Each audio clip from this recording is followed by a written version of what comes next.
Assalamualaikum warahmatullahi wabarakatuh.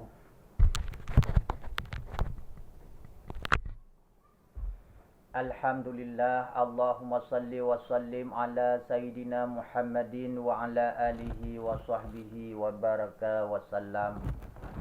Semoga puja iaitu selalu kepada Allah Subhanahu wa taala dan selawat selalu kepada baginda Muhammad Rasulullah sallallahu alaihi wasallam, kepada ahli dan sahabat beliau sekalian, ulama mutaqaddimin, ulama mutaakhirin, dan ulama muktabar yang sezaman dengan zaman kita yang masih hidup di atas permukaan bumi, selalu dalam rahmat dan nikmat daripada Allah Subhanahu wa taala.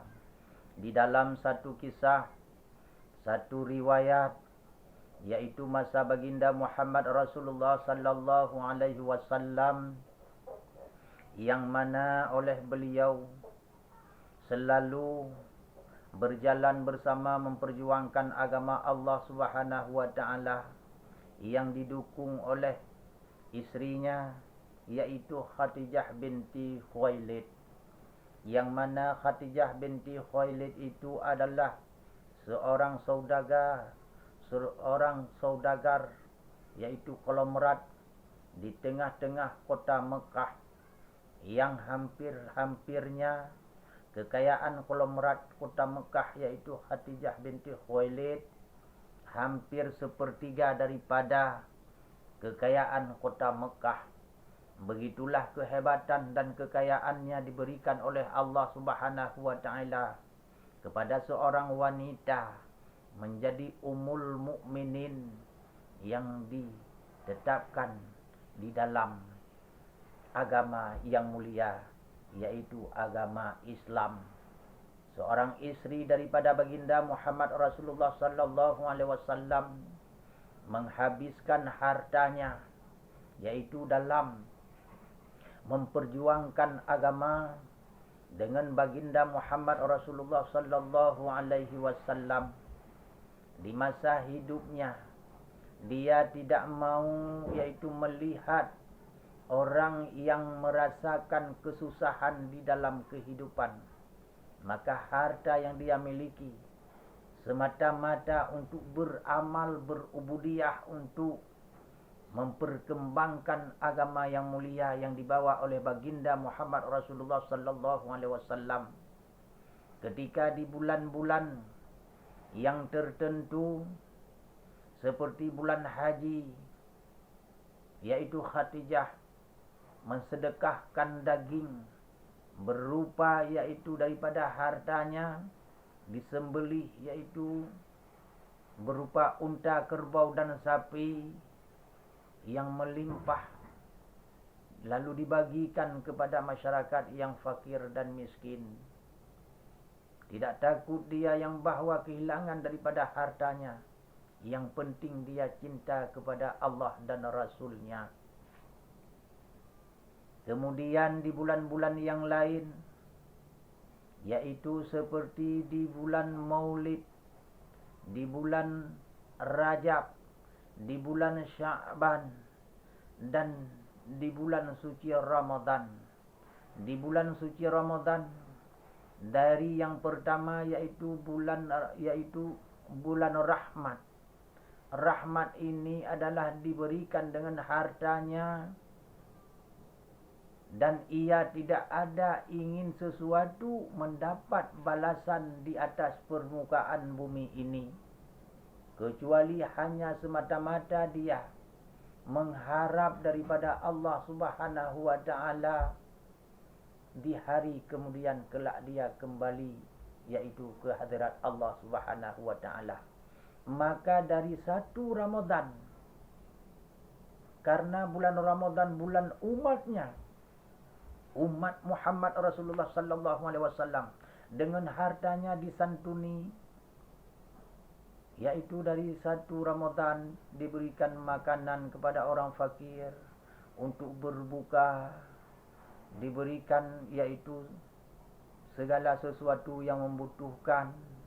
Tidak pernah dia tinggal selama dia masih hidup bersama Rasulullah sallallahu alaihi wasallam, bahkan di bulan suci Ramadan, dengan pemberiannya, ketika habis diberinya makanan di waktu sore, disedekahkan yaitu kepada saudara mukmin muslimin untuk berbuka di bulan suci Ramadan.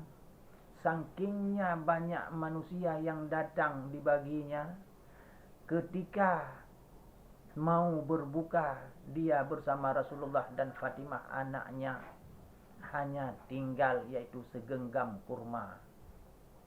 Ya, begitulah yang dibagikan oleh baginda Muhammad Rasulullah sallallahu alaihi wasallam atas pemberian daripada Khadijah binti Khuwailid.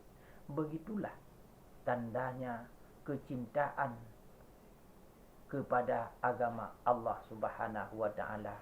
Sekarang kita melihat diri kita yang sudah diberikan harta oleh Allah Subhanahu wa taala, sementara di waktu sore kadang-kadang kita belanja sore di kereta kita, yaitu hampir-hampir penuh ikatan, yaitu plastik ataupun kantong di kereta kita masing-masing, bawa pulang ke rumah.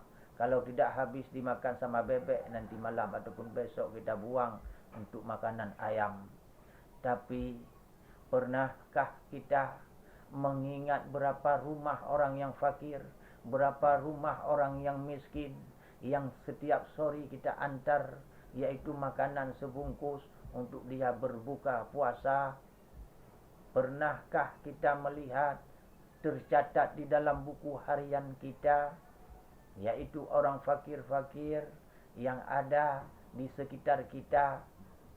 Pernahkah di bulan suci Ramadan ini atau yang sebelumnya kita mencatat nama-nama orang yang fakir yang layaknya kita beri, yaitu daging sekilo, yang layaknya kita beri yaitu setiap sore yaitu untuk berbuka puasa, sebagaimana yang dilakukan oleh Khadijah binti Khuwailid? Pernahkah kita lakukan seperti itu?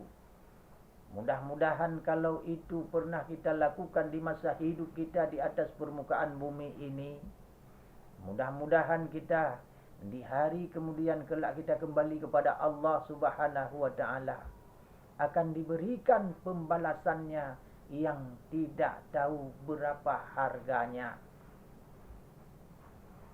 Karena kecintaan yaitu Khadijah binti Khuwailid terhadap agama Allah, terhadap yaitu orang muslimin wal muslimat, cintanya sampai-sampai dia memakai yaitu kain pada tubuhnya dengan tampalan-tampalan yang cukup banyak. Bahkan ketika dia mau meninggalkan dunia yang fana ini, yaitu di atas paha Rasulullah sallallahu alaihi wasallam dia tidur dengan baju yang ada di tubuhnya, yaitu di dalam sejarah menyatakan sampai 80 tampalan, yaitu pakaian yang dia pakai ketika dia mau kembali kepada Allah Subhanahu wa taala. Dan dia menangis, memanggil yaitu Fatimah anaknya, wahai Fatimah. Dia berbisik yaitu pada Fatimah, wahai Fatimah, engkau anakku, mintalah yaitu kepada ayahmu surban yang sering dia pakai menerima wahyu daripada Allah Subhanahu wa taala. Semoga jasadku nanti yaitu dibungkus, dibalut, dikafani dengan surban beliau. Semoga aku diberi kemudahan di dalam kubur, karena tidak ada aku takuti yang lain kecuali aku takuti yaitu azab kubur, wahai Fatimah. Katakan olehmu pada pada ayahmu, yaitu Rasul. Rupanya Rasulullah sallallahu alaihi wasallam mendengar yaitu bisikan Khadijah dengan anaknya yaitu Fatimah. Maka Rasulullah sallallahu alaihi wasallam langsung menjawab, "Wahai Khadijah, ketika engkau mau kembali kepada Allah Subhanahu wa taala, padahal Allah sudah menyiapkan yaitu syurga, sudah menyiapkan yaitu tempat yang mulia menyambut dirimu kedatangan untuk kepulangan kamu yaitu ke dalam syurga. Allah sudah yaitu disiapkan kepada kamu." Kemudian tersenyumlah yaitu Siti Khadijah kepada baginda Rasulullah sallallahu alaihi wasallam. Kemudian dia mengatakan, "Wahai Rasul, seandainya aku ini adalah mati pada saat ini, ya Rasul, engkau agamamu, engkau adalah memperjuangkan agama kita, agama yang dititahkan oleh Allah Subhanahu wa taala kepada dirimu dan kepada kami selaku umatnya, umatmu, wahai Muhammad. Apabila engkau tidak ada lagi makanan yang engkau berikan kepada mukmin dan engkau makan, maka ketika engkau memperjuangkan yaitu perjalanan yang sangat jauh, engkau adalah menjalankan yaitu tugas daripada Allah Subhanahu wa taala. Ketika engkau mendapati satu perjalanan yang harus engkau seberangi, maka ketika tidak cukup yaitu alat daripada sampan yang engkau punya, wahai suamiku, wahai Rasulullah sallallahu alaihi wasallam, maka galilah kuburku, ambillah tulangku, engkau jadikan paku, buatlah sampan supaya engkau bisa menyeberang, yaitu menyeberang daripada sungai untuk memperjuangkan agama Allah Subhanahu wa taala.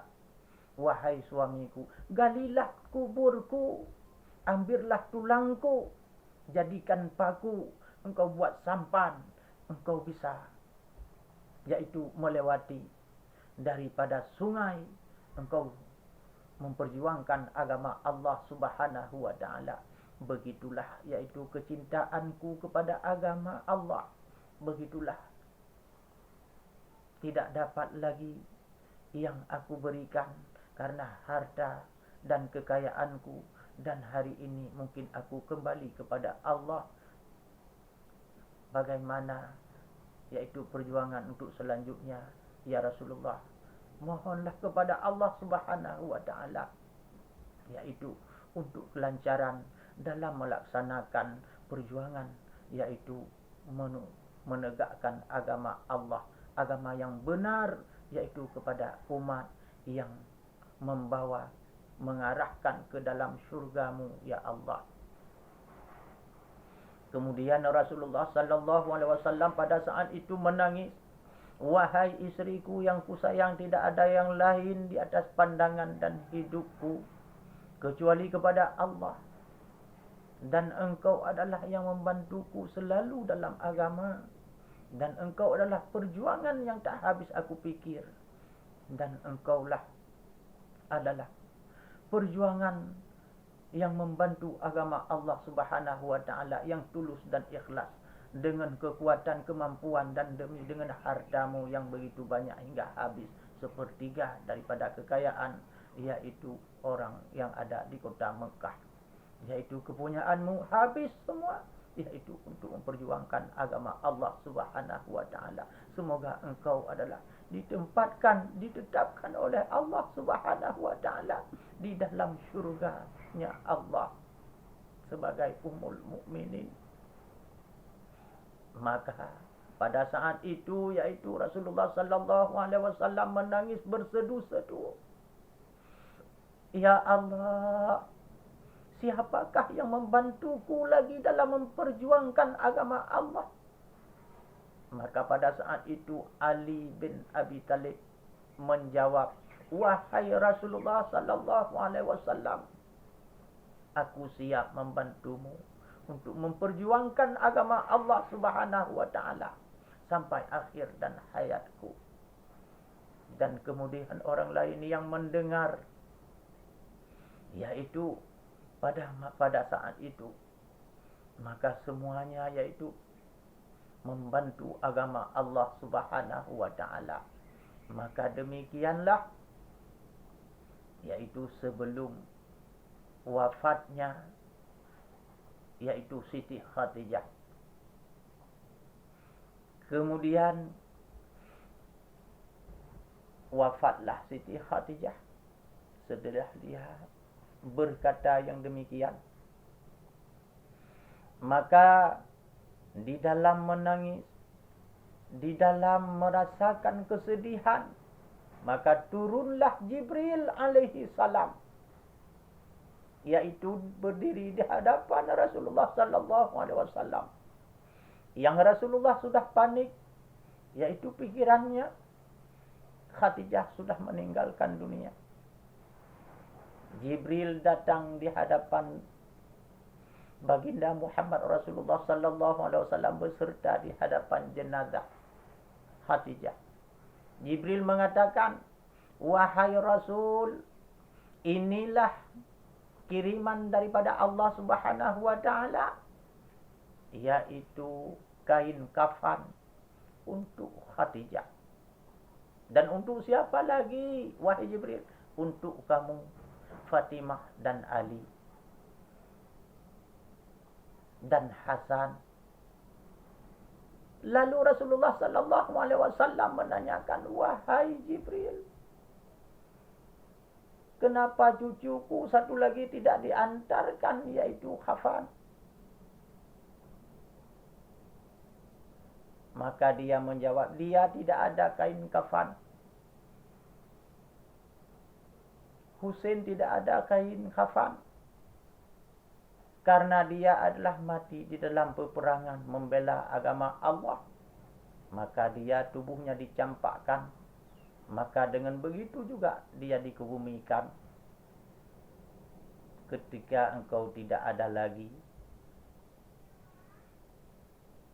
Maka dengan demikian sesudah Rasulullah sallallahu alaihi wasallam mendengar, yaitu kafan yang dikirimkan oleh Allah melalui daripada malaikatullah, memberikan yaitu kepada Muhammad Rasulullah sallallahu alaihi wasallam untuk mengkafankan, yaitu Khadijah, yang diberikan yaitu 5 lapis kafan untuk Khadijah